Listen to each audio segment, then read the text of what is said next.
Ça peut paraître un peu bizarre à Rétromobile d'avoir un concept car. Pourtant, il y a quand même un lien avec l'histoire. Concept car Trésor de chez Renault, il y a un lien avec notamment ce qu'on appelle les Stella. Oui, c'est vrai que dans celui-ci particulièrement, je t'emmènerai voir pourquoi tout à l'heure, mais ce qu'il faut imaginer, c'est qu'on s'inspire même pour des voitures du futur, de véhicules du passé. Enfin, c'est une culture l'automobile, hein, donc ça vient pas de nulle part et il y a beaucoup de sources d'inspiration. Quand on est là au salon à Rétromobile, c'est génial, on peut s'inspirer de plein de trucs. Et là, pour celle-ci, déjà, si tu regardes les proportions, évidemment le long capot qui est quelque chose assez traditionnel dans l'automobile, et là le twist qu'on a fait, c'est qu'il y a un long capot mais il n'y a pas un énorme moteur dessous, il n'y a pas un V12, un truc comme ça.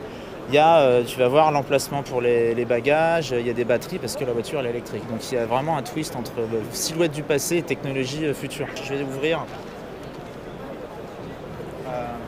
tu vas voir ça, donc l'ouverture super simple en fait. Finalement, c'est une ouverture pour accéder à tous les compartiments de la voiture. Et puis là, comme je viens de te dire, tu vois, tu as la planche de bord structurelle qui est en bois, mais en bois structurel. Hein, c'est un bois qui permet de soutenir les choses, c'est pas un bois décoratif. Et là, on pourrait retirer les sangles et sortir les valises qui sont ici dessinées sur mesure. Le deuxième truc qui nous a bien inspiré, c'était des photos qu'on avait avec les pilotes comme au Mans qui sautent dans leur barquette et tout. Et donc on a carrément choisi de laisser le ponton tel qu'il est, avec ultra résistant du coup avec la structure qui passe. Hein. Et on doit l'enjamber pour accéder à bord. Donc ça, c'est vraiment aussi un clin d'œil aux voitures de sport et voitures de course finalement de circuit. Il y a un autre clin d'œil que tu peux regarder ici, qui est la jauge de batterie.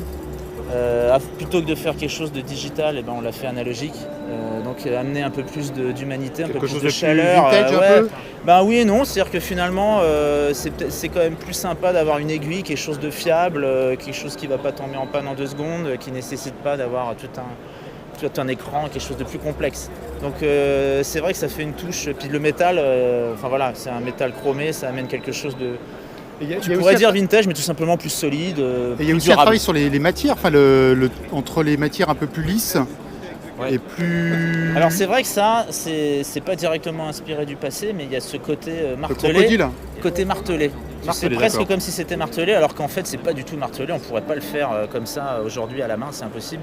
C'est avec un programme informatique dernière génération qu'on peut faire ça. C'est impossible à faire à la main. D'accord. Donc, mais c'est intéressant parce que c'est vrai qu'on a l'impression qu'on a martelé une plaque de métal et finalement c'est des process ultra sophistiqués qui permettent d'aboutir à cette forme qui est en fait en carbone. Hein. Et un dernier point peut-être, on va aller sur le logo, viens voir. C'est le petit clin d'œil derrière le logo Renault. Là tu le vois, c'est l'étoile ça justement, Stella. Voilà. Comme cette auto, elle se veut être un manifeste de la marque Renault, parce que c'est vraiment une voiture qui porte nos valeurs et pour du long terme, c'est un véhicule de concept car de marque, tu pourrais dire. On a été puisé dans notre passé et c'est vrai qu'elle a beaucoup de présence, elle a beaucoup de prestance. Et on s'est souvenu des véhicules Renault haut de gamme des années 20, des années 30, et ils étaient siglés Stella, c'est-à-dire qu'il y avait cette étoile au-dessus de losange. C'est ça, c'était une marque qui était à part, c'est presque une griffe un peu haut de gamme. Exactement. Comme peuvent faire maintenant des concurrents, même chez vous, Infiniti par exemple. Tout à fait, ou Initial, Paris, ce genre de choses. Et il y avait déjà ça à l'époque. Et là, ce qu'il faut savoir, c'est que c'est pas uniquement la forme qui a été reprise, c'est vraiment une étoile qui m'a été prêtée par le patrimoine Renault. Donc c'est une vraie étoile de Stella. Okay. Ouais. C'est ça, ce qui était intéressant, c'était de mettre des choses anciennes dans un véhicule complètement futuriste comme celui-ci. Donc, encore une fois, un twist, un aller-retour passé-futur. Est-ce qu'il y a justement une volonté de faire quelque chose de haut de gamme sur avec Stella sur ce concept car, oui, mais pas, c'est pas une annonce stratégique de marque, etc. Mais